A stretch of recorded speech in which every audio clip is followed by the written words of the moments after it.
ഇന്ന് നമ്മൾക്ക് തേങ്ങാ ചമ്മന്തി അരയ്ക്കാം. അതിലേക്ക് തേങ്ങ, 2 പച്ചമുളക്, വാളംപുളി, പാകത്തിന് ഉപ്പ് എന്നിവ മിക്സിയുടെ ജാറിലേക്ക് ഇടുക. തേങ്ങ ഇട്ട് കൊടുക്കുക.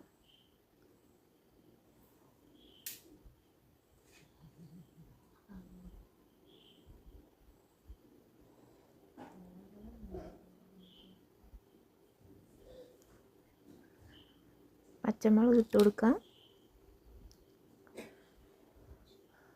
വാളംപുളി ഇട്ട് കൊടുക്കാം. പാകത്തിന് ഉപ്പ് ചേർക്കുക.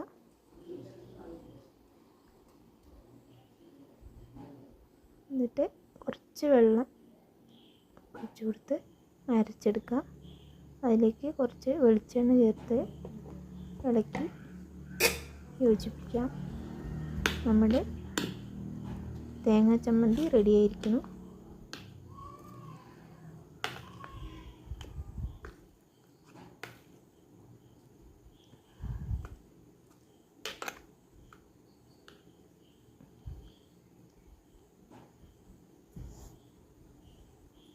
നല്ല ചൂട് കഞ്ഞി തേങ്ങാ ചമ്മന്തി.